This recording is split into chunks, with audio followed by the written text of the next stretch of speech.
Добар ден, драги ученици! Добре дојдовте во училница. Предметот за кој што ќе зборуваме денес е физика за 8 оделение.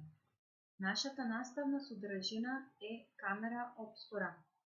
Јас сум наставник Невенка Јовановски по математика и физика во Основно училиште О. Борис Трајковски во Моноспитово. Најпрво да видиме што е камера обскура.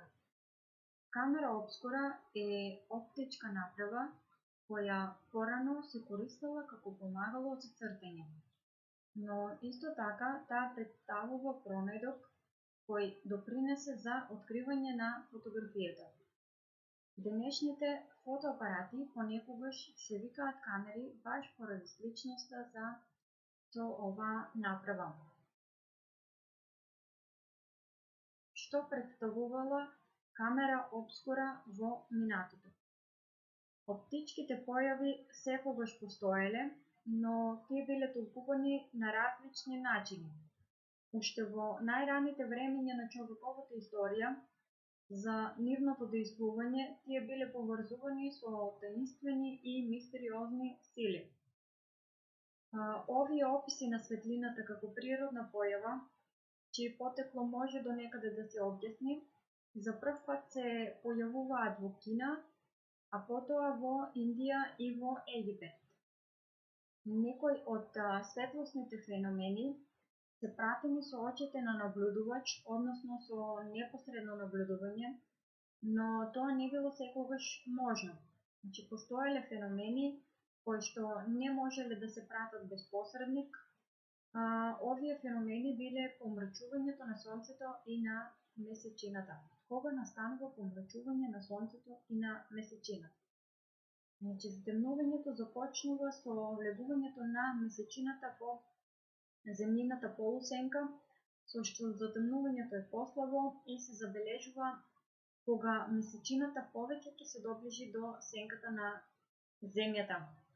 Значи, делумно затемнување започнува со влегување на месечината во сенката на земјата, а целосно затемнување кога месечината е целосно во сенката на земјата. Што значи ова? Ова можеме да го забележиме и од овие фотографии. Овде имаме на оваа фотографија целосно затемнување, значи месечината овде е влезена целосно во сенката на земјата, а додека овде во оваа фотографија имаме делумно затемнување, каде што месечината влегува во сенката на земјата. Голем број од луѓето, фасцинирани од овој необичен феномен, сакајќи да видат како изгледа тоа, тие самите си направиле темна соба. Тоа го постигнале со тоа што во една соба, од секаде каде што влегува светлина, прозорци и врати, ја залепиле со материјал кој што не пропушта светлина. Ова можеме да го погледнеме и овде на фотографијата. Значи, потоа, тие направиле и сосема мал отвор, низ кој што влегувала светлината од надвор, и над зидот кој што бил од спротива, се рефлектирале светлина од сончевите зраци, со што се гледал предметот кој што бил надвор, над зидот од спротива се гледал наопаку. Но што се случува кога светлината влегува во темен простор низ мал отвор? Ова сакал да го прикаже и познатиот уметник Леонардо да Винчи. Гледаме на фотографијата.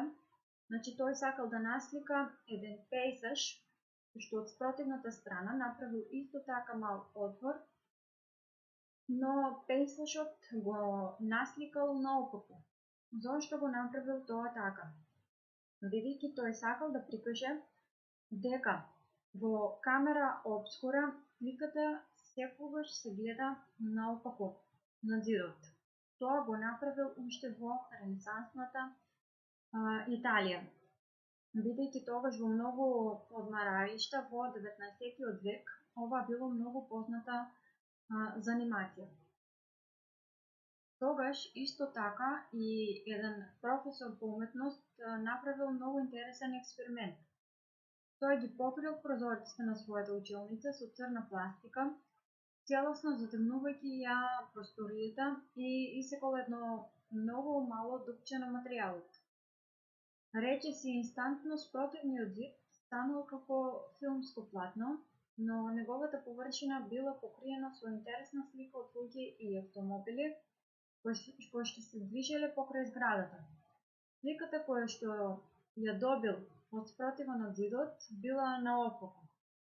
Небото било на подот, земјата на таванот, со што законите на гравитацијата биле сосема занемарени.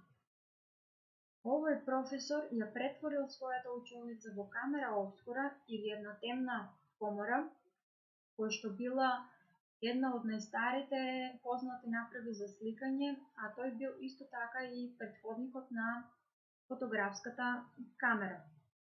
Објаснувањето на камера обскура е мошно сложено, но камера обскура прима светлина исто како и човечкото око. Преку мал отвор и свртена наопаку.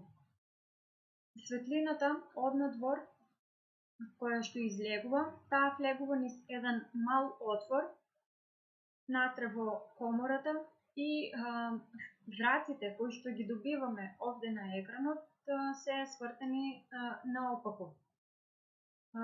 Ова можеме и да го поврзаме со тоа што мозокот автоматски ја поправа сликата која што ја гледа окото, но додека кај камера обскура сликата си останува наопаку.